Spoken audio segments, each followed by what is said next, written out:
Good morning. Good morning. How are you doing this morning? Good, and you? Good. Jasmine, you have somebody with you today. You have Evan with you today. Are you gonna get up Hey, and do Evan. the? You're not in the hot seat all by yourself today. Jasmine, all semester long, poor Jasmine, she's in my HR class as well. Yeah. She's in the hot seat in this class. It's just been me and her. Uh-huh.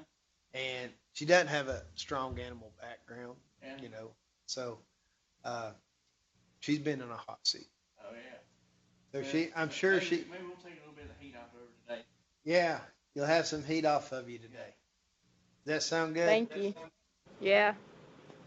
All right. Okay. Now, yesterday, and I still don't have your homework assignment graded. I was telling before class, I was telling Evan what it was. He's been in truck driving school the past few weeks. So let me grab me a pen.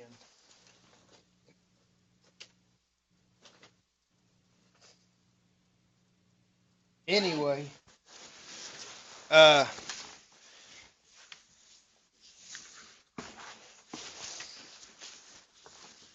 cool.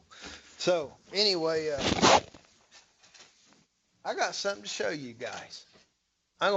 Before we get started, let's have a little bit of fun real quick. All right.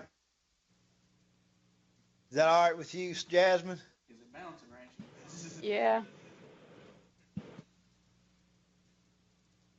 I didn't want to do that. Hold on. Just bear with me a second. I want to show you some pictures. Yeah.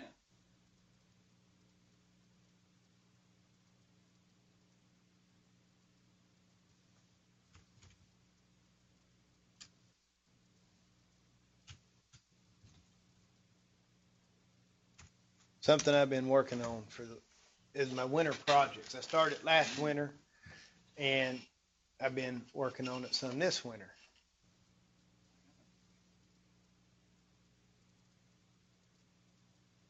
So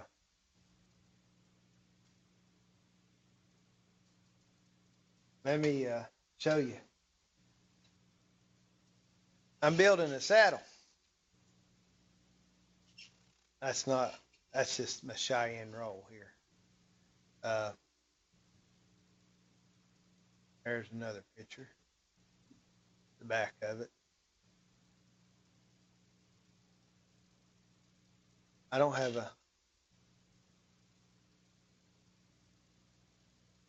I got more pictures on my phone. That's just what I'd sent to this guy on email. So anyway, You building it for him or you? I'm building it for me. Yeah. It's in the truck, actually. Oh yeah. I'll show it. If you want to go out after class, I'll show it to you. All right. Now, I can see you were really interested in that, Jasmine. But that's okay. I thought you would be excited. I didn't work on it yesterday. It was all water yesterday. All right. So, quick review about the other day. We talked about forages, right? Grass, legumes, and forbs. And, we said forbs are plants that cattle eat. It's not a grass or a legume.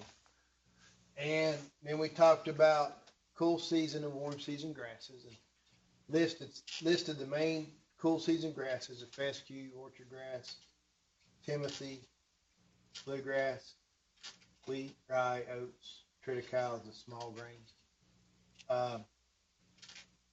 Warm season would be like corn, millet, sorghum, Sudan grass, and there's a hybrid called Sudex, which is a sorghum Sudan cross. Bermuda grass, little blue stem, big blue stem, Indian grass, switchgrass, and believe it or not, the old yard, the grass you don't like growing, or a lot of people don't like growing in their yards, crabgrass. That's also one that you can use as a form. Doesn't get very tall, but uh, you know, you can eat it. And then we talked about uh, the growing patterns of cool season grasses. Uh, they start growing in April, and you get the majority of your growth in the spring and early summer before it gets hot. When it gets hot, it decreases in this growth pattern. And sometimes if it's hot enough, it'll just go dormant, quit growing. And then it'll start growing again in the fall and then back off when it gets real cold. The fescue continues to grow a little bit. And we talked about some of the good things with fescue and some of the bad things with fescue with horses and cattle. Now, we also talked about warm season grasses. And, they start growing there in mid-April when it starts warming up. And they'll grow, and once they head out, their growing deal's done. And they start decreasing their growth. September, October, they're pretty much all seeded out, and you just have standing forage. Now, forbs can come into play here as well to extend our grazing season. We use turnips as an example of a forb. A lot of growers, a lot of people will plant that, or some farmers will plant turnips like September, and when they get, I don't know, about 6 or 8 inches high, they'll go in there and graze it, and it'll extend out their grazing season. So we talked about that, and then we also talked about rotating pastures. We had a pasture here, and a lot of people just throw their cattle in. We talked about that. If we split it up, or under continuous grazing management system, we lose somewhere. We're only getting about 25 to 30% utilization of our grasses because they pick and choose and defecate and trample it all. When we divide it in half, we increase that utilization a little bit more. And then when we divide it again, we start increasing it even more. And I couldn't find those percentages. I was looking for them yesterday, the other day in class, and I couldn't find those percentages. And I'll find them eventually. But we said we could even go in here and divide that up even smaller. And the smaller the units you get, you'll never get 100% forage utilization. You need to understand that.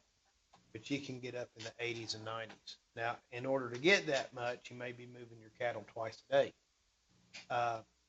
These grazing dairies, where we use those as an example. They'll calve in March. They'll have all their cows to calve about March, and then they use forages.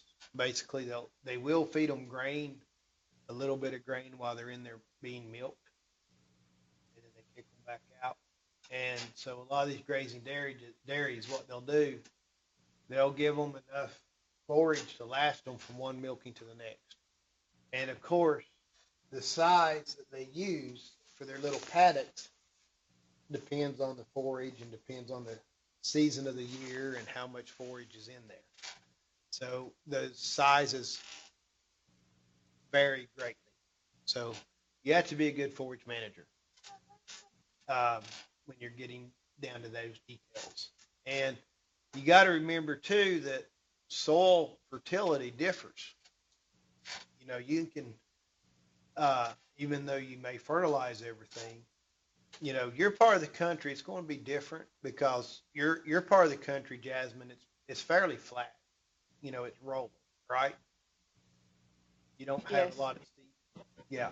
Our part of the country, we got steep land. We have ridge tops. We have bottom, uh, we call them hollers because you can stand on one ridge top and holler across to the next one. So they're not a very big valley. Out west, they'll call them coulees. Here we call them hollers. So our best soil is in the bottoms of those hollers because the topsoil goes down, and it's also on those ridge tops. The sides are not do not have good quality soil on there, so you just don't have the forage production on the side of a hill as you the side of the mountain as you would on the top of it or the bottom of it.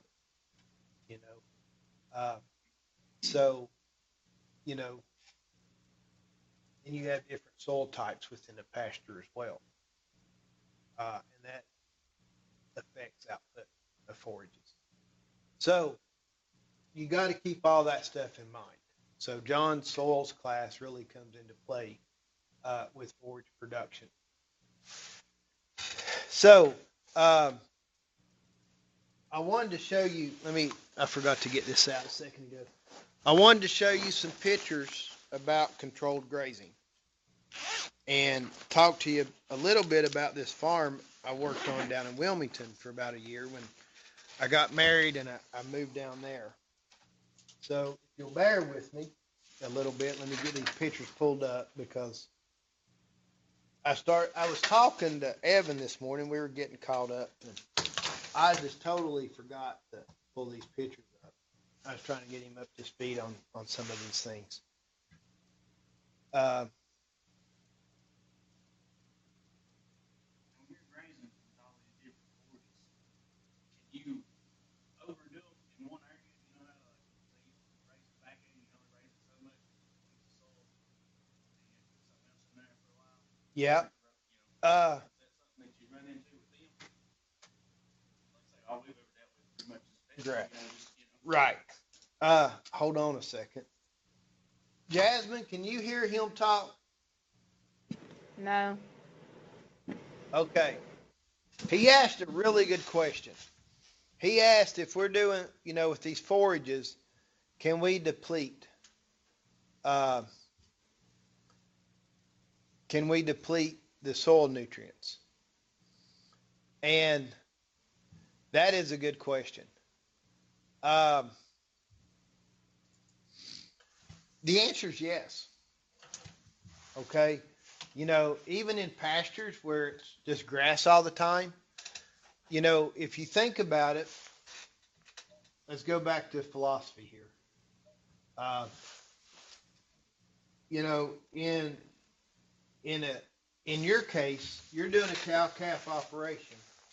All right. So if we say we have our pasture here,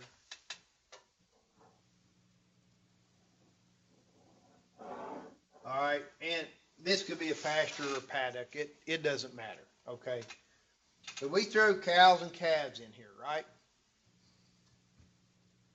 And the nutrients that those cattle consume, what are they being what are they being used for?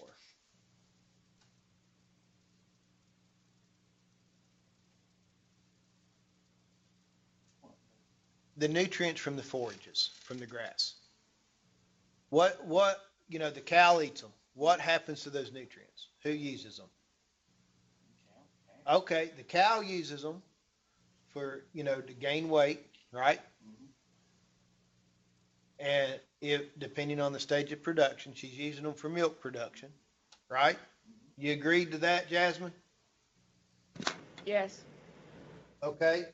A calf, if it's eating grass, and they start eating when they're a couple of months of age, they can, it takes about 6 months for that rumen to really develop, 4 to 6 months before they can just live off the grass.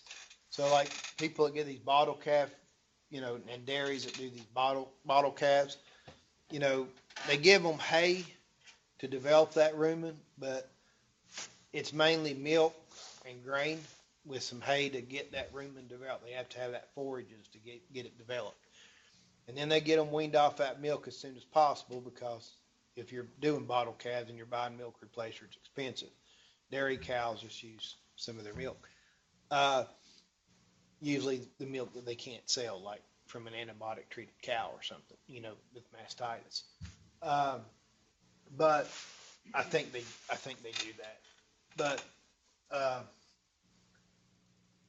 anyway, they get them weaned from milk as soon as possible, and they feed them grain, mainly a grain diet, because they don't have the forage. They don't have that rumen developed.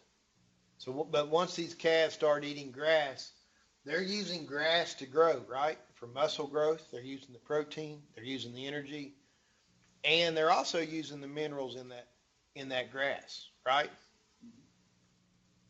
Well, the same minerals that cattle need to grow and for production are the same minerals that grass needs to grow. Nitrogen, phosphorus, potassium, micro minerals. So if we just continue to graze and never add back to our soils, it's going to hurt us. Okay? So yes, you have to come back in and replenish those nutrients. Because what happens with fertilize? Yeah.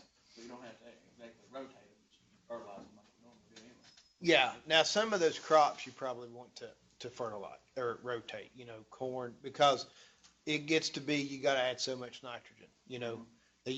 Corn's usually on a rotation with soybeans and a small grain, or in this area it's usually with alfalfa, something to put nitrogen back in the ground, or they'll go back to grass with a lot of clovers in it, some type of legumes. But yeah, it would be a good idea to swap things around. In your situation, you will. Okay, and I'll explain this later with these pictures. So we have to continually monitor our soil health, or our soil nutrients. Take soil samples, send them to tech, apply as they recommendations. Now, where was I? Oh yeah, on the cattle, like with the cow-calf operation, these calves are taking nutrients. And then when those calves are big enough, we sell them. Now, granted, cattle defecate, right? And there's nutrients in those feces. And that's the nutrients that the cattle did not use, right? And in the wintertime, when we're feeding hay and feeding grain, we're actually bringing in other nutrients and running it through the cow and putting it on the ground. And it may or may not be enough to sustain that grass production. Does that make sense? Because you're always removing your calves every year. So that you're taking those nutrients from that soil and moving them elsewhere. In your case, when you're finishing off your grass-fed steers, you're stripping all those nutrients. You're just getting the excess put back on from the steers, and you're building organic matter in your soil, but you're taking those nutrients off. Now, in horses are a different ballgame. Typically, people have horses just for enjoyment, right? They're a luxury item. And except the one lady in here, she's online and she's doing a horse farm and selling her foals. But horses are a different animal. They have different grazing patterns. Okay, horses will come in here and they'll graze an area. And that's the area that they prefer. And they're kind of funny. They won't poop a whole lot in the area they eat. They'll come over here to another area and they'll defecate. All right, so you just turn them out and you will have grass up to that horse's belly in some areas of this pasture, and the rest of it will be ate down to dirt, and the horse is losing weight. because they're not gonna go in these areas where they defecate in. Does that make sense? Or it goes next to a light pole. Yeah, or It's got next one to a spot tree. Around the light pole. Yeah. I mean, it'll be a foot deep, Yeah. Oh yeah. and grass will be gumming up like nobody's business, but they won't touch it. Mm-hmm. They won't touch it. They're funny. I have them. I know. All right. And if the lady don't get mad at me for that's doing the horse stuff, I'm just going to tell you, horse people are weird. I know. I'm one of them, and y'all already know I'm weird, especially the show horse people. They're ego boosts. You know, I don't do it for ego. I do it for money because I get paid to show horses, Yeah. other than my own, and then that's the ego. You know, I do want to win, but there is some ego involved. But horse people, you know, they're kind of funny, and I hope that that lady doesn't get upset with me for saying that, but it's just a fact. And I know because I'm one of them, like I said. So anyway, we have this area of high nutrients. We have this area of no nutrients or low nutrients because it just keeps getting picked off as soon as it grows and it's moved over here. And then we bring in grain and we bring in feed to feed them. Most horses are overfed. Okay. And that's not saying that's good or bad. It's just most horses are overfed. They're pampered. And, you know, and that can cause some health problems. That's another issue. I'm not going to go there. But we bring in hay, we bring in feed, so we're bringing in nutrients. But those nutrients don't get distributed throughout the pasture. They're over here. So we have a really high nutrient dense area and low nutrient dense area. So what we need to do with horse pastures is, number one, you know, if it's suitable to do so. My horse pasture, it's not suitable to do so. I just have to deal with it because of the rock. Is to come in here with a drag, you know, a chain harrow or something, and run over this pasture with this manure and spread it out throughout your pasture. Okay? And come in here and clip it, bush hog it down.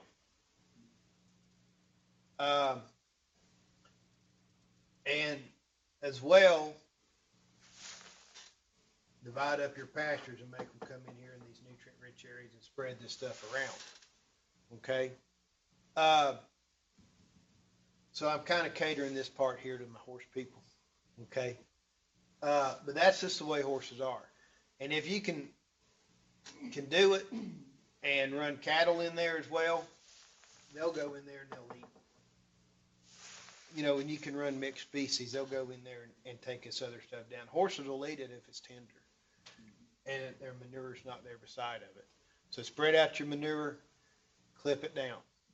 And guys, I'm just telling you, you know what else works great if you can't afford a harrow? Cut down a cedar tree. And if all you have is a four-wheeler to pull it with, cut down a smaller one, you know. And you can buy small harrows for four-wheelers. And you can also cut down small cedar trees and get rid of the darn cedars and pull it around, spread your manure, and then go burn it, you know. I'm just saying, or use a piece of chain link fence, it's whatever to spread it out, okay? But spread it out if at all possible. I can't. I guess if I could buy a small harrow for my four-wheeler and pull it. But man, I got so many rocks, I just tear it all to pieces. Cedar tree works better if I can get my four-wheeler around it. But again, I run cattle in there. I let them go in there and eat it and poop, and then the horses don't tend to mind as bad. That's just my experiences. But anyway,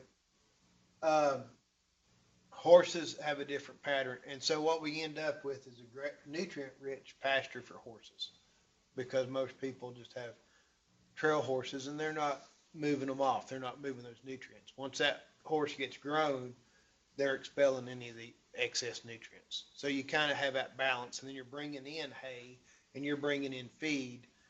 And so they do a lot better job of maintaining that nutrient balance because you're not moving those animals off like in a cow calf or a market lamb operation or stocker operation. That makes sense to you there, Jasmine? Yes. Okay. So, all right. So now we've got that down. So let me show you some pictures of some forage stuff. All right. Now this farm I worked on in Wilmington, it was a hog farm. They ran about 5,000 sows in their sow houses. Okay. And they had about it was a farrowing operation. So they had about 5,000 brood sows and some boars, and they sold the pigs at, I think, 21 days when they weaned them. They sold them when they were weaned. And then they had about a 1,200 head, finishing house. So they would finish about 1,200 every 6 months. They would get in, I think it's about 6 months' time. They would get in about 50, 60-pound pigs, put them in there, get them up to about 270, 280 pounds and sell them. Or, they had a contract with Smithfield. So they didn't really sell them. The Smithfield paid according to their product. So that's what they did. Now, when you have 5,000 sows in the houses and you have 1,200 finishing hogs, you got a lot of poop. Okay, you got a lot of water because it's flushing, goes in there and flushes it out below those houses, and they flush them into these big lagoons, big old ponds. All that water and poop goes to big ponds, and they have to get rid of that. Okay, so they spread it on their pastures for fertilize, and so what can happen over time is you get a nutrient buildup. When you get a nutrient buildup, you get rains, and those nutrients are washed off into the water, right? So that's not good. So most of these big hog operations also have a cattle division, or they rent their land out for cattle, or they hay it, and they take those nutrients off and get them off the field. So we had cattle. We had about 200 head of cows. That's not including replacement heifers or bulls. That's just our brood cows. So we would use that effluent, that's what it's called, the lagoon waste, the effluent, and we would spread it on our pastures. Now, Wilmington, or down there is outside of Wilmington, below Wilmington, has a different environment than what we have.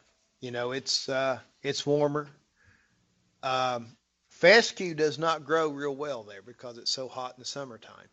We did have it. We didn't do anything with it in the summertime. We would go in there and we'd bush hog it off about 8 inches high, 6 to 8 inches high, keep it from heading out. And that's all we did with it in the summer. But in the fall and in the spring, we grazed it, and we laid that effluent to it. We also had Bermuda grass. Bermuda grass grows real well down there. It's a warm season grass. It requires a lot of nitrogen, a lot of nutrients. And so certain months of the year, if it's just Bermuda grass, you cannot spread that effluent on there because it's dormant and it's not going to use it. So you could only spread the effluent on the Bermuda grass in the growing season. So we would throw that effluent on there pretty heavy. Same thing with our corn and our millet and other stuff we used. Now, the guy that managed this was pretty progressive in his forage management deal. We fed cattle. We would feed our cattle some, but not all the time.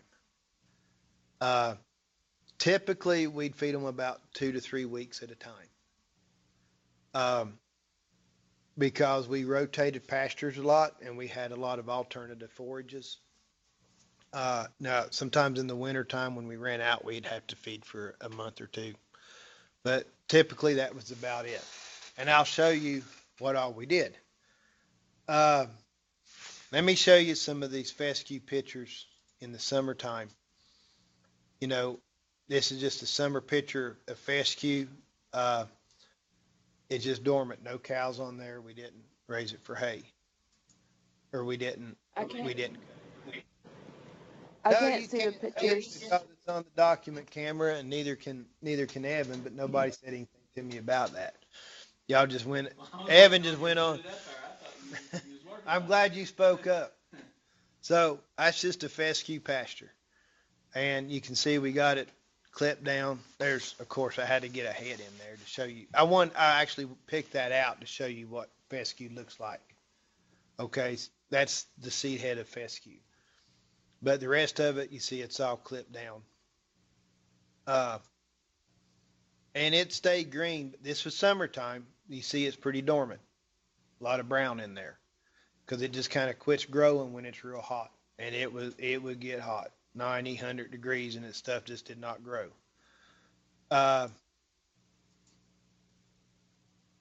That's, believe this or not, that's summertime. Now, another thing we did where we did a lot of hay. The environment's different.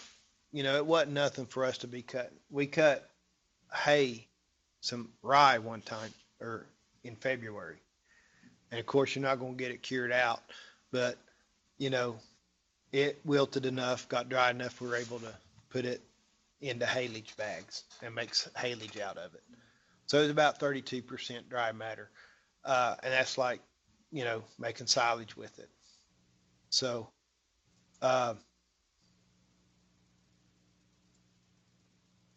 let's see here. I want to go back. So we used fescue in the fall, and we used it in the spring, and we used it in the wintertime. And we would cut it. We'd take a cutting off of it in the fall and lay the effluent to it, and then go in there and we'd graze it. And in the spring, you know, we continue to put effluent on there in the wintertime. And in the spring, we'd get a cutting off of it, and then we let it. So we get 2 to 3 cuttings off of it a year in the spring and fall. And some of that we put, like the first cutting, we would put in the haylage because we couldn't get it dry enough because it'd be real early spring. But in the fall, we just usually just let it dry. Sometimes we baled it depending on the weather. Let's see here. Here's some corn irrigation pictures. So we had these reels set up, okay, and it had I don't have a sprinkler there.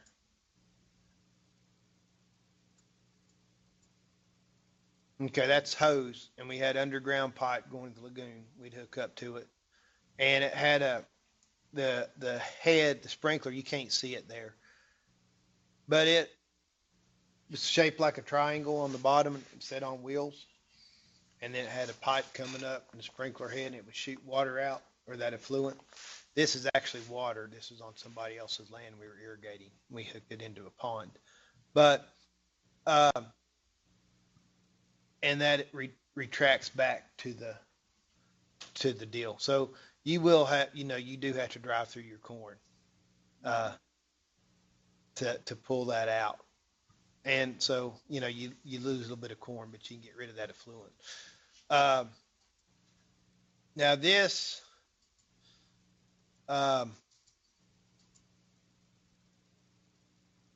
this is a warm season grass. This is Bahia grass. No, this is Bermuda grass. I'm sorry. You know, it's a small grass. It doesn't get real tall, but it gets tall enough for hay, and it does a whole lot of output. You can really get some volume out of it. Um, and that's a good summer grass. You can strip graze it, you can hay it, you can abuse it. But once it turns cool, it quits growing. Uh, there's an, there's another one of Bermuda grass. This, this is Bermuda grass, uh, growing. Uh, Bermuda grass, some of our hay. This is Bahia grass. That's another warm season grass that you can use. We got we got rid of it and planted Bermuda grass. So evidently the guy didn't like it as much, or it was just an alternate, different type of nutrient deal. We changed things around. Uh, but we hayed it and we also grazed it. Uh, that's an example. That's the bell wrapper. Uh, we had this farm had an extensive water system put in, and we had these things, this little water trough sitting on, are the cement deals. They're slatted. You can't tell it here. You can see the slats right through here. They came out of the hog houses. When they get worn, you got to replace them. So we would put these cement slabs up next to the water spigot, and we had these water troughs. And so wherever we moved the cattle to, we just cut off the water, pull the drain plug, let it drain out, throw it in the back of the John Deere Gator, and take it to the other pasture. So we didn't have a whole lot of water troughs. We just moved them. Cheap way of doing things. All right, now this is millet. This was pearl millet that we grew, and we strip grazed this. This was in the summertime, and what we did, we planted it. We would throw in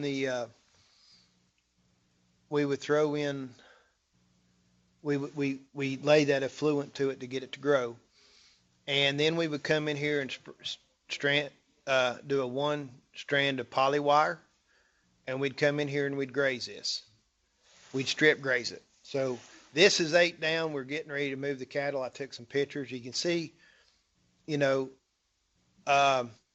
left about 8 to 10 inches of growth. If we grazed it too short, we would do the killing. We would get it too short past the growing point, and it would not grow back. So we would graze it to about 8 inches, 6 to 8 inches or so, and we would move them. And we could graze this 3 times. We would strip graze it. We give them enough for about 3 or 4 days, and then we would move it. And this stuff is easy to put up, okay? This farm, they invested some money. All right, so their fences, a lot of their fences were electric fence.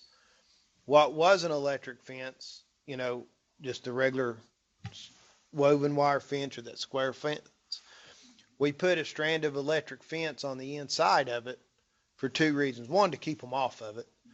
And the second reason was so we could go in here and strip graze it. So we could just tie onto that strand of electric wire.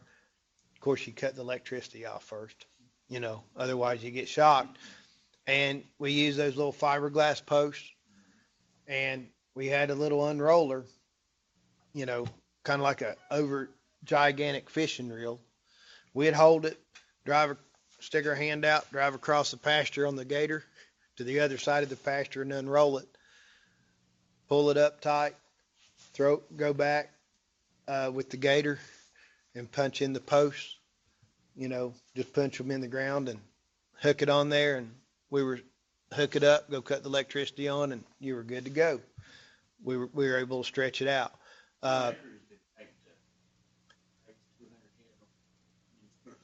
We had them split up. They were in different groups. We had 2 different groups. It wasn't acres. It was how much we wanted to move this. You know, if we needed to, we could move it every day. We usually set it up to be moved about once a week or every 4 or 5 days. So you can make it as big or small as you wanted to. And because of our water system, we're able to move the waters around. And what we did was with this poly wire, like in this pasture, we had one water trough. It was over here in this corner. This is the first grazing of it. We made an alleyway with the poly wire, and we just sacrificed that part that we knowing it wasn't going to grow back. So like we got this set up to move them over here. We don't, and we would leave this up so the cattle can walk between the fence and this one, and fence this off up back here to the fence. So they come in here, graze that, walk down on this side of the fence to the water. And we just kept making an alleyway between the fence and wherever they're at. The sad thing is when they were back there in that far corner, they had to walk quite a ways. Cattle don't like to walk to water. The closer you can get your water to the forage, the better forage utilization you'll get. Okay. We saw those.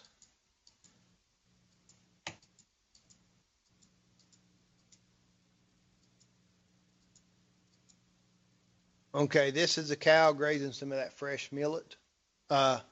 This is the first grazing. You can see it's headed out. Second grazing doesn't head out because you're taking the stem off, but it'll be pretty leafy. You can hay millet. The problem with it is that you're not going to be able to put it up in dry rolls. You're going to have to silage it because that stalk is thick and you're not going to get it dried down. So you got to make haylage out of it or silage. You got to pickle it. But that would be a good alternative for you for the summertime, and it'll really put on weight on your cows and calves. I mean, this is summer. I can't remember if we pulled the calves off these cows or not. You can tell how fleshy she is. She's in pretty good shape.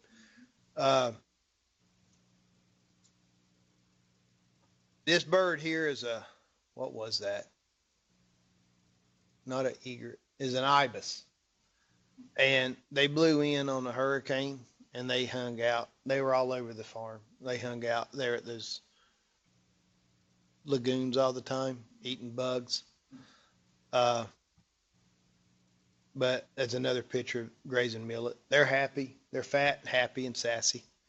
That's what you want. And that's actually, we went in here. This is cut millet after we mowed it down and made haylage out of it. And that's pretty short. I think we'll probably go in there and do something else with that.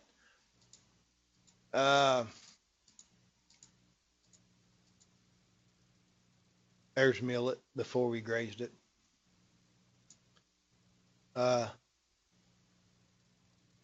This is millet in a leafy stage.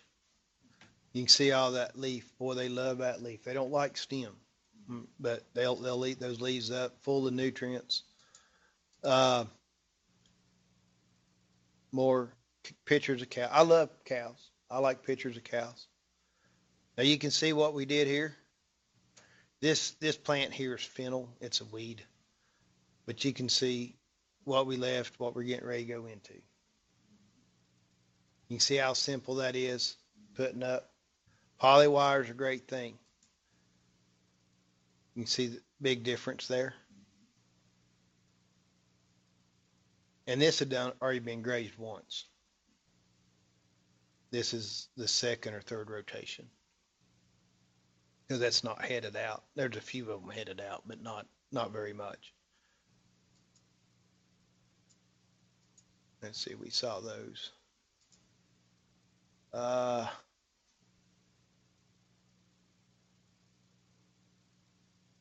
All right, see what other pictures we have here.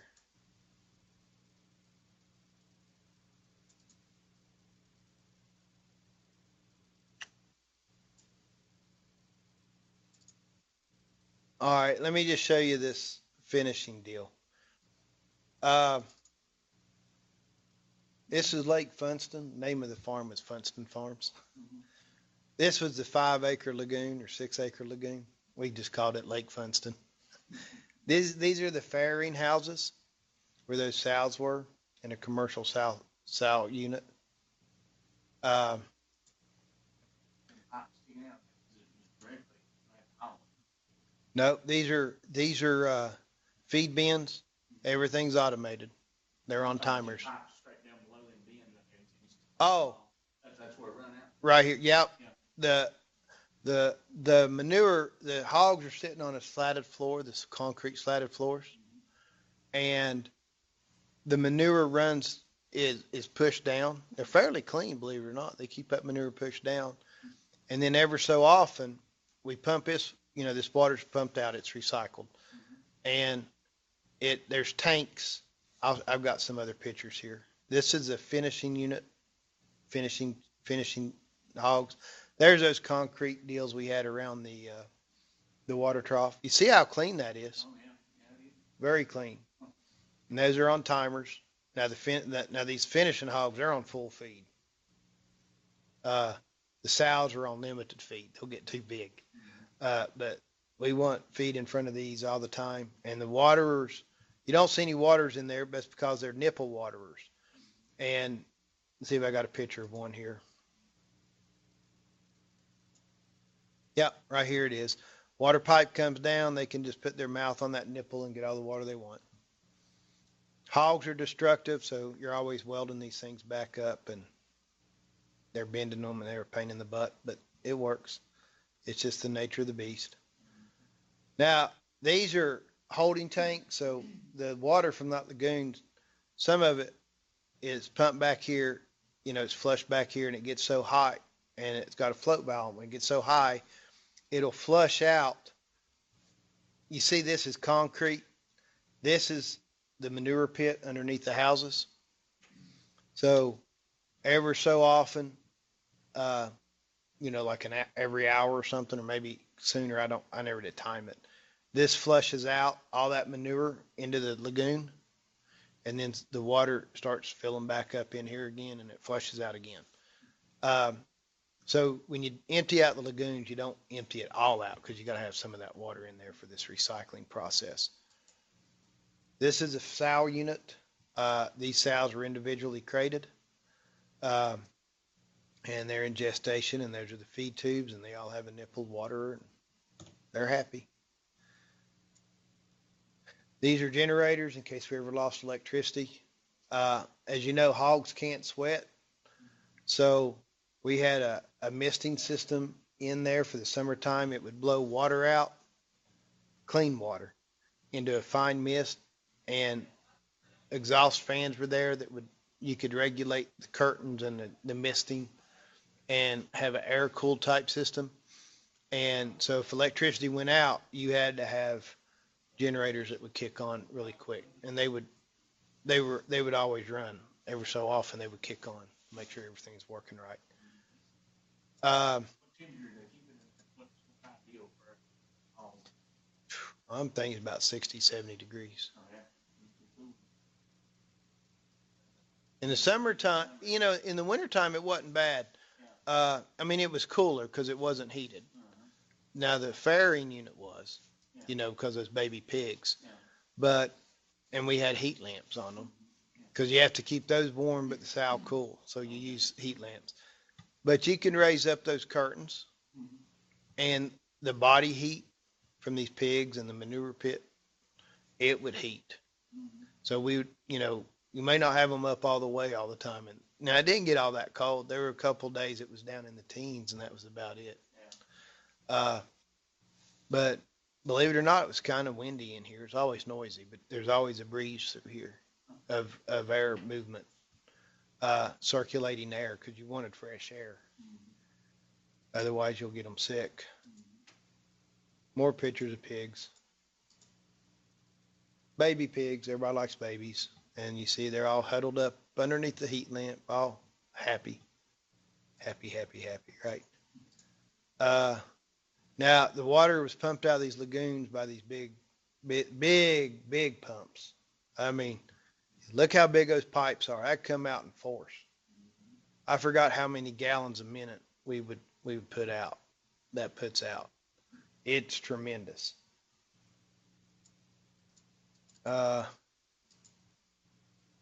Loading up the trucks. And these trucks, while they were being loaded up, you see the hose connected to it? It had a mister system in this truck to keep these pigs cool while you're loading them up. So it would blow out a fine mist of water to keep those things cooled off. I'm telling you guys right now, we were very, the animal welfare system that was incorporated on the farms, tremendous. A lot of the propaganda you read, it's not correct. Okay, realize that. That's not blood. That's just paint. We'd mark them, spray paint them with not regular spray paint, but something washed off easy. These are the hogs when they get ready to ship out. They don't do it all at once. They'll come in there. It'll be about a week to get everything emptied out. And they'll come in there and they'll mark.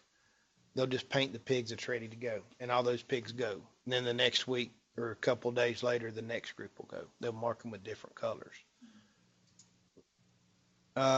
Fresh-born piglets. See, they're still wet. That's a pretty picture there, isn't it? They're happy. Oh, yeah. While I'm sitting there grunting. Happy.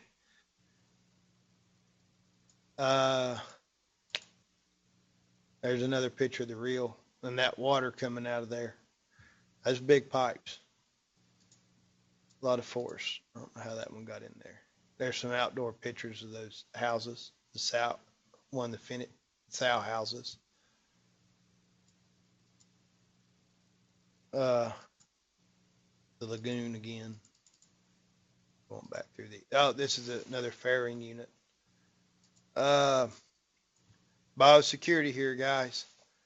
We did not let anybody on the farm. In those hog houses, you had to stop. Nobody, only farm people were allowed to go in there. Now, when we had feed deliveries, they would not go in the houses. They would just go to the feed bins, fill them up, and leave. UPS, FedEx, they had a drop point somewhere else on the farm. And then we would take it over to the hog house, or they would come over to get it. Very stringent. To go in those sow units, you had to shower and change clothes before you went in there. And then when you came out, you had to shower and change back to your regular clothes.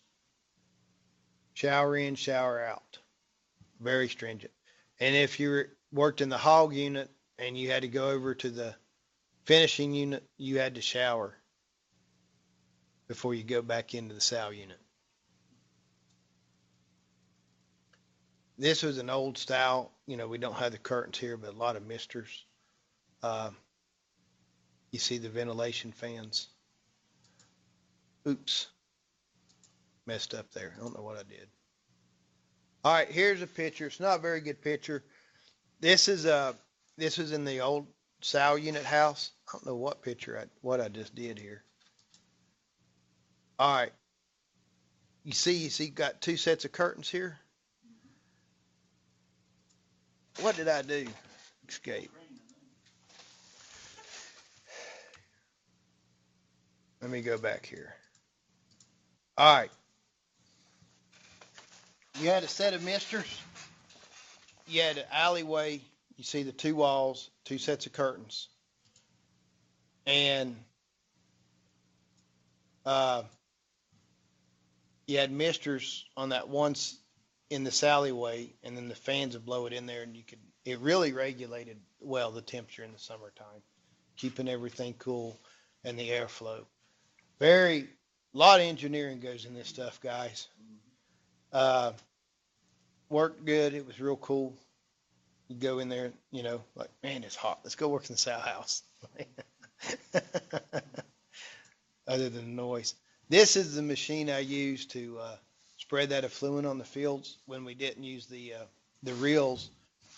That that big pipe would hook into here on the back of that, and then this would the water came out through these four pipes, and this was an aerate. It's called an aerator, and these things just punches holes in the ground, and the water go into those holes. And you had to go. You didn't go fast. I mean, you go like 3 or 4 miles an hour, maybe a little slower, depending on the runoff, whether it's on a hill or not. And it was a boring job. You just sit there and just drive back and forth. You could, you had to pee, you just jump off the tractor and use the bathroom and jump back on. But I spent a lot of hours pulling that machine. Anyway, Did you drag a hose or is that? yeah, it has a hose behind it from one of those big reels. I'll show you. I think I got a picture of that big reel. So you had to be careful not to run over your hose when you turned, and you had to start at the beginning near that. And as you went, it would pull out, the hose would feed out, and you would just make an S. Just come back where you went before. More, get through these pig pictures. You have a place to isolate them, like one got sick or something, they get out. Yeah, I had an isolation unit. Was it a whole separate house or was it a isolated within? It was within. Now in the finishing unit, we just treated them. In the sow unit, boy, they were picky. Oh, yeah. And I think they might have had a separate isolation room for them. But believe it or not, until that, you remember a few years ago, you had that PED, bovine endemic diarrhea that hit, and it had 100% mortality rate on those baby pigs. Until that hit, we didn't have a problem. When that hit, boy, there were they went about 3 or 4 months without selling any baby pigs. It killed everything. They finally got it under control. So we went through those pictures. So those are kind of like the hog operation deal. Any other, let's see. Here's that. I don't have any picture. Let's see if I have. This is a dairy farm. One of our students. These cows are in a free stall barn, and they would, put the feed out, and they stick their heads through there and eat the feed there in the little trough there for them. Computerized deal in the milking house, measured all the milk production and everything. It read a tag. They had a tag on that cow. The computer would read it, and extensive. Milkers, just picture of milking. Some of the milking equipment being sanitized there. And their protocol for milking. You see that in Spanish because they had a lot of migrant workers working for them. Are you bored, Jasmine? No. All right. Pictures of cows. Ventilation fans. This is actually, I'm not cussing on purpose. It's the name of this fan is Big Ass Fans. They make these big circulating fans for livestock. Scraping manure. Soybeans. Soybeans, you can do a lot of things with soybeans in your system.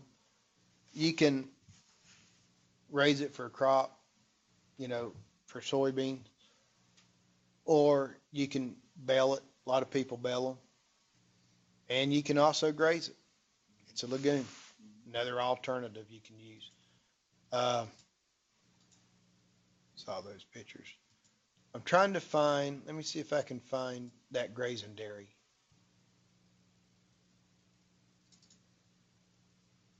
That's the snow. Sorry. These aren't named. Personal pictures.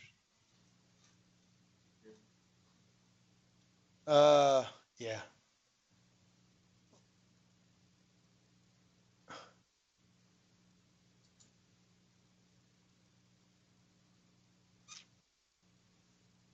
I don't guess I have those pictures from.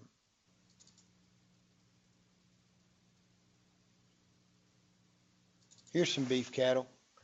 Now, this is a product that Purina makes. It's called AGR242.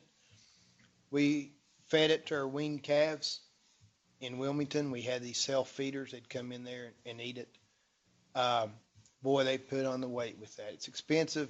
It's self-limiting. They would only eat a certain amount. Uh, Works great for weaned calves. Held up to its height. Our cows. This is a mineral feeder, just a black barrel, and we had a hole cut out, and we stuck it in a tractor trailer tire, and we took bolts and drilled a hole in the bottom of the tank, or not the bottom, about 3 or 4 inches above, and used long bolts and to go in between the lips of the tire. That's not the right word, but the rim of the tire to hold it in there. And then we could just hook that mineral feeder up to the gator, drag it around to wherever the cows were. Whatever pasture we put them in. I made some at the house. That's what I do. Oh, yeah. They're great. Keeps water out of them. They get in there. They can't knock them over very easily. And in a grass-fed operation, are there any restrictions on the minerals or supplements? Or anything No, like you gotta, I don't know about depending on what type of supplements. Minerals, you gotta have minerals. That's just Yeah. the fact of the deal. It's not organic. It's grass-fed. Yeah. It's not a grain. Minerals, salt, potassium, phosphorus, magnesium, selenium. Mm-hmm. They're pretty cows, aren't they? Mm-hmm. They're a Gelbvieh Angus cross. Personally, I like the Simmental Simmental Angus better, but that's just me. Pretty calf. Mm-hmm. Again, cow grazing millet.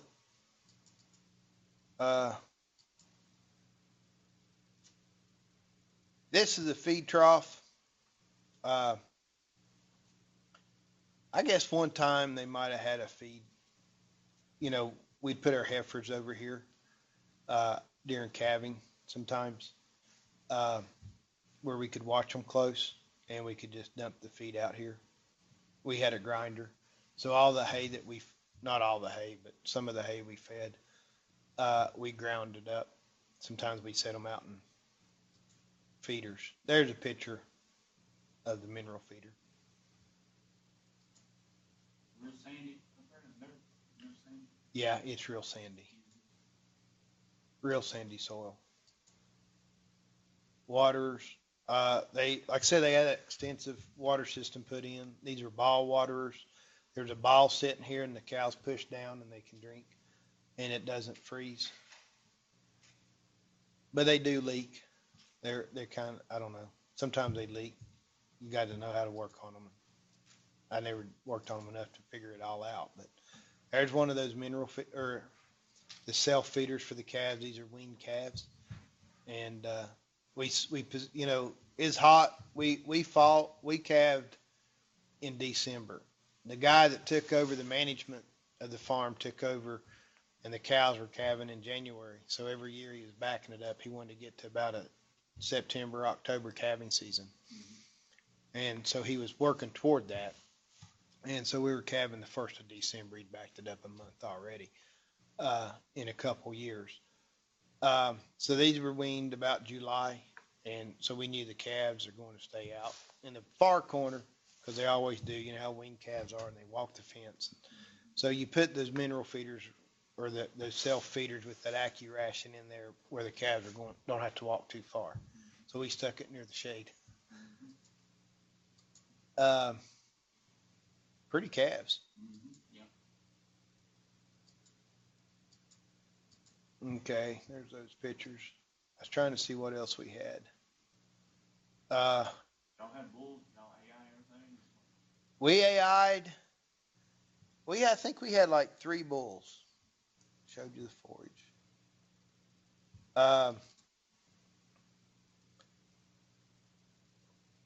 We everything, all those cows, we we did the cedars. We gave them GNRH and the cedars.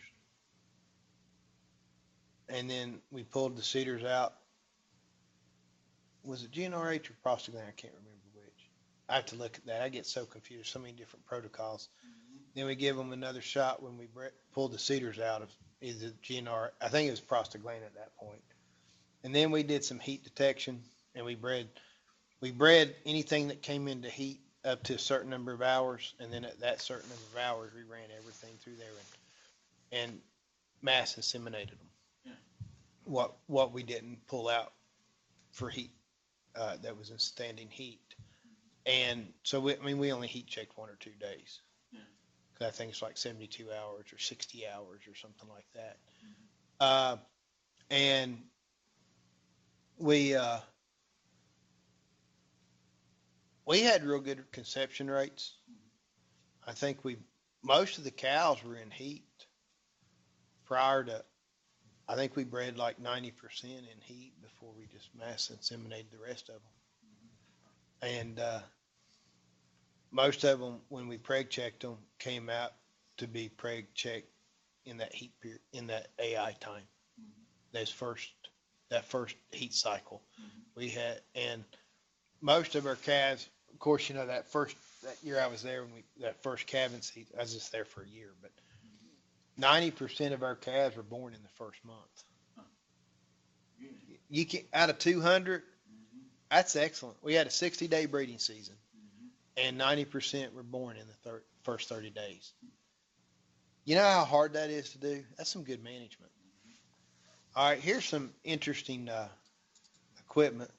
Again, that's that aerator, that airway deal. That was their disc bind, or a frailer, not a bind, a frailer.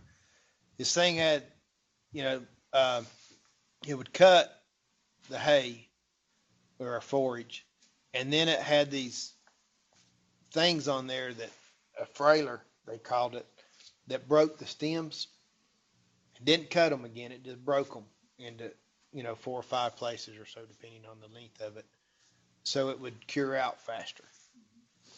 And that took a big tractor. It'd take up the whole road. And this arm you'd hooked up, it was you'd have to switch out the PTO shaft. You'd have to turn it around every time. It was not the 540, but the higher one. So when you used it, you had to take the PTO shaft out and turn it around, so you'd get more RPMs a minute on it. And it was neat because you could, may not cut directly behind you but you could put it off to the side, where the wheel is, right outside your wheel, and you could cut on either side of you. You could turn it around, when you're turning the corner, you can bring that thing behind you, make your corner, and then cut it again. It was a pretty neat machine. I'd hate to know how much that thing cost. I'm sure it's about 30 grand. It was a pain in the butt to hook up. Here's our spray rig. Pretty neat little deal. Boy, this thing, you can cover some ground with it. These booms, they're folded in. They'd come out, I guess at about 40 or 50 feet. They'd come out. And then this little tank here was a marker. You'd put foam in it, and that big dome you see there at the end, that foam would come out, and it would leave drops of foam. So when you turned around, came back, you could just follow that foam. And so you don't overlap. Worked pretty good. Now this was the bigger tractor. We used it.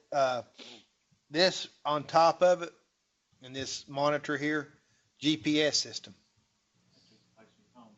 Well, we didn't use this tractor for that sprayer. We just used a small one. I can't remember the number on that. It's a 52 series, I think.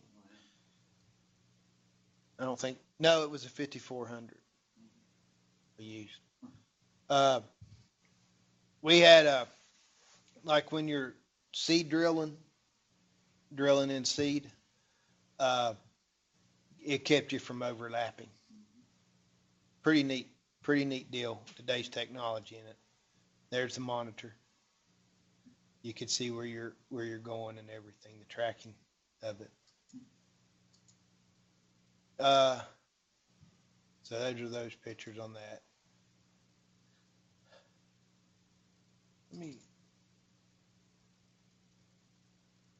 I see there's pictures in here. None. All right. Okay. Enough of pictures, right? So I got sidetracked there. I wanted to show you some of that strip grazing with alternative forages. But we can use what we did, and I'll show you here. Let me find the graph again.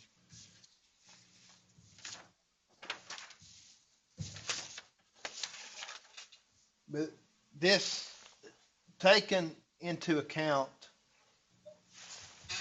how these warm season grasses grew, take a look at our chart. We used fescue in the early spring and the fall and the winter time.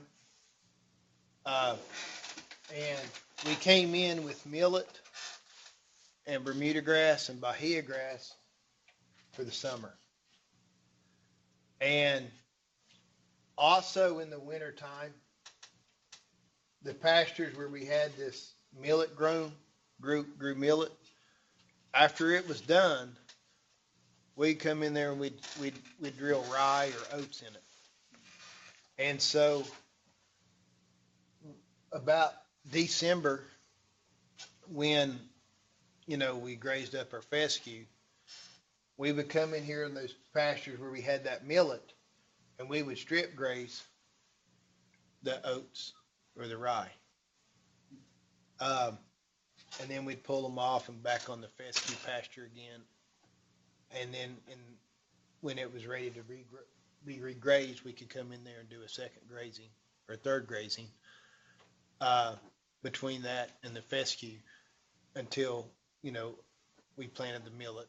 Then the fescue held them and the millet came on.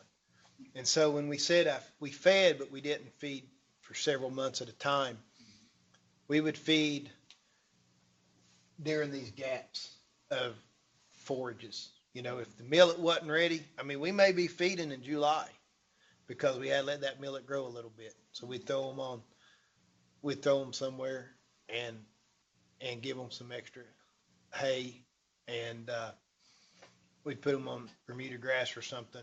There's too many cows for that. But we just need to hold them for a couple of weeks till that millet was ready to graze again. So we'd feed them some hay, and whatever we fed them, corn gluten or whatever we used. We used different things depending on prices. And then we'd take them back over to the millet. So we may be feeding in July or August, but it'd just be for a week or two at a time until we were ready to go to another forage. Like, when the fescue ran out and the rye wasn't quite ready to eat yet, we'd feed them a couple of weeks, go to the rye. When the rye was done, we'd feed them a couple of weeks until it was ready to go back on again. Does that make sense? So, great. It was a great forage management lesson working there. I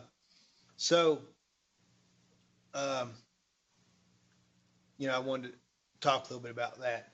Now, while we're talking about, so we ended up spending, we're about out of time, and I apologize, I spent most of the time showing you pictures. But sometimes you get more out of those pictures than you do talking about, seeing real life stuff. And hopefully you guys did. Now, one of the things that is common with fescue, we got about 5 more minutes left, is called stockpiling fescue. Let me grab me another piece of paper here. You can stockpile fescue.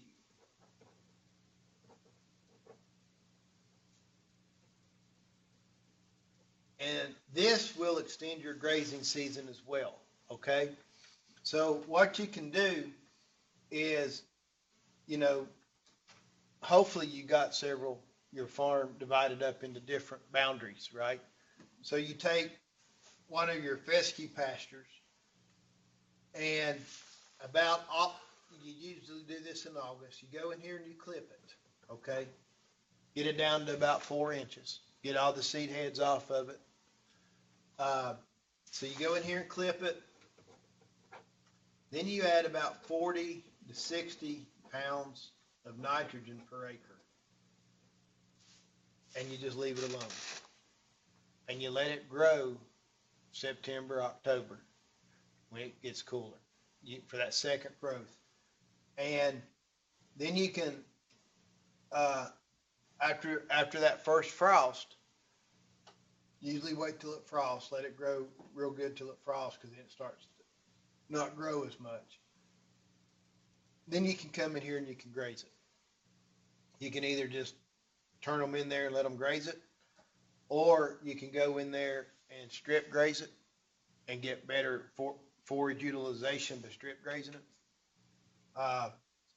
And so that will extend your grazing season as well. And that's a common practice. A lot of people do that.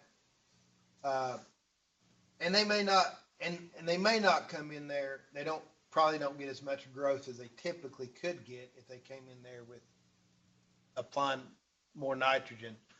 But usually they'll get, after there's, depending on how many cuttings of hay they get, they'll come in there in the fall and graze their hay fields. They'll let that, they may take 2 cuttings of hay and then let that third cutting grow and go in there and graze their hay fields. I did that with my horses. I took, my hay, I cut my hay 3 times. I was fortunate enough to get 3 cuttings out of it. And I threw my horses in the back 40 there for a couple of months till the weather started getting bad. Fed them one big round bale of hay back there.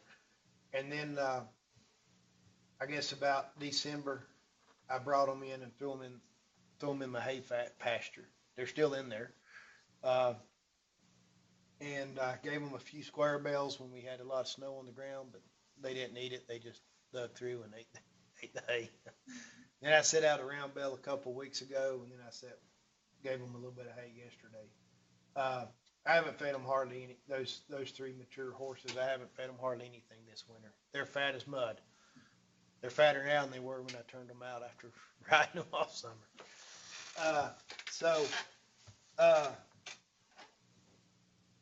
Anyway, that's how a lot of people do that with the stockpile fescue, but it will extend your grazing season. So the point with forage management, and we'll talk about growth patterns and stuff next week. When's their exam? When did I tell you that exam would be? Thursday? Next Thursday, not tomorrow. What? For this class, I think you said for Monday. Monday, that's right. It's Monday, Wednesday class. Let's do it. Let's do this exam on Wednesday. Is that okay with you? Okay, that's good. I want to talk more about forage. I got distracted with pictures. I like pictures. Do you like pictures, Jasmine? Evan's over here nodding his head. He likes pictures. Yeah. It kind of puts things, It helps me understand it better. Yeah, it kind of puts it into perspective, doesn't it? So I know we got sidetracked on the hogs and the equipment, but I think that was kind of needed to understand why that operation worked. And the other thing with the advantage of that operation down there were no rocks anywhere. You had to look hard to find a rock. That's what I was getting ready to say. Your location really dictates what kind of what you're going to be able to implement. Your location and your environment.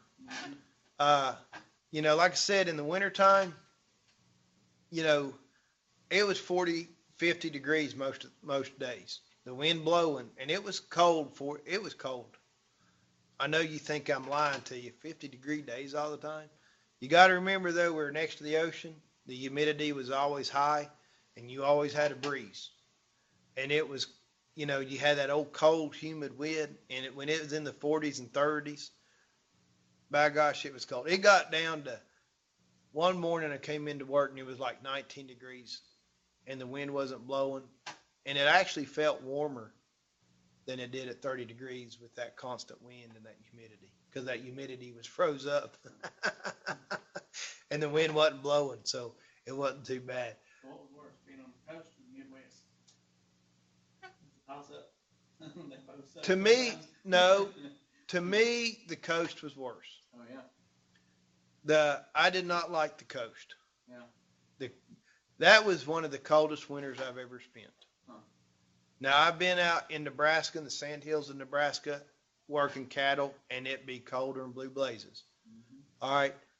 But I'll be honest with you, Evan, Nebraska wasn't any colder than Rich Mountain or Beartown Mountain where I live.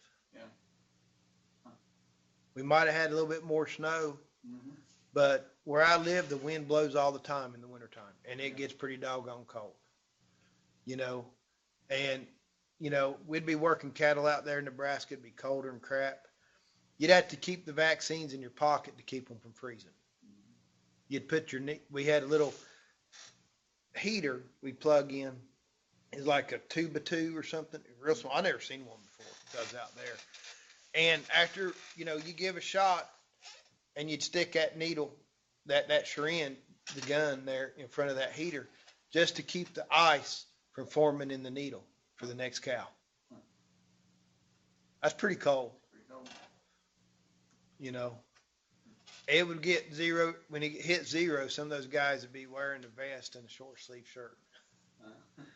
Because it would stay, I mean, it was cold, but it'd stay cold for long periods. But it was it was more dry for some reason out there. And it got hot, but you did not have the humidity like you do here. I mean, it was hot and it was miserable, but it was different type of heat. Yeah. It'd be overbearing sometimes. Yeah. Don't get me wrong, but it gets overbearing here as well, you know. I don't know if there's that much of a difference between Nebraska and here, other than the forages. Mm-hmm. It was cold there, it's cold here. Yeah. It's windy there, it's windy here. Yeah. It stayed colder longer, but you know, what's worse, what's bad, or what's hard on me is weather like we're having. 50-degree days, and then tomorrow 30. it's supposed to be 30s and snow, and tomorrow night down in the teens. Yeah. And then on Saturday back up in the 40s, or Friday back up in the 40s. You know, that is what's hard on me. Mm-hmm. The flux, when it's cold and you get used to that cold, You get acclimated to it. you get acclimated to it, Now and you you know, get used to it. you go out there and it's 20 degrees and you're walking through heifers every 2 hours. It's, you know, when you're used to that, it's okay. Mm-hmm. You know, and that's at midnight and 2 and 4 in the morning, you know, and then you work all day and then you do it again. We had enough people, we alternated, but, you know, to me, the coast is worse. Yeah. I don't like the coast. The beach is okay to go visit every once in a while. I don't even like to see it every year. You know, we went down there over Christmas. We went to at Christmas, went to see my wife's dad. He lives down there below Tampa. Mm-hmm. I went swimming in the Gulf. Christmas Eve, I was out swimming. You know, that was pretty neat. Yeah. Wearing shorts, flip flops. Oh yeah.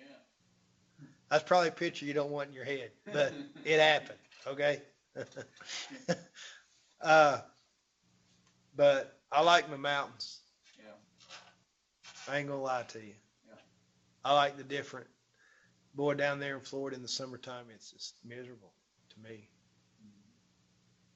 And that's the way it was in Wilmington. It was miserable being out there all day. I was on that little tractor, you know, tedding hay or raking hay. I didn't have the air-conditioned tractor for mowing or for baling. I was out there in the open, and boy, you're like, let's go faster, have some wind blowing on me, you know. Dragging that hose would be the worst when you said 3 or 4 miles an hour. It was. Fast enough to start no air. All Okay, that all right. machine. That machine's big. Yeah. I drove a 6440. Cab tractor, air conditioned, and a radio. Oh yeah. Okay, yeah. You suffered, huh? I suffered with boredom. I mean, it got so bored I listened to talk shows. Listen to Neil Bortz, Herman Cain. Let's put on some music here. Let's put on some classic rock. Let's go country. Let's go back to Herman Cain. Yeah, I suffered.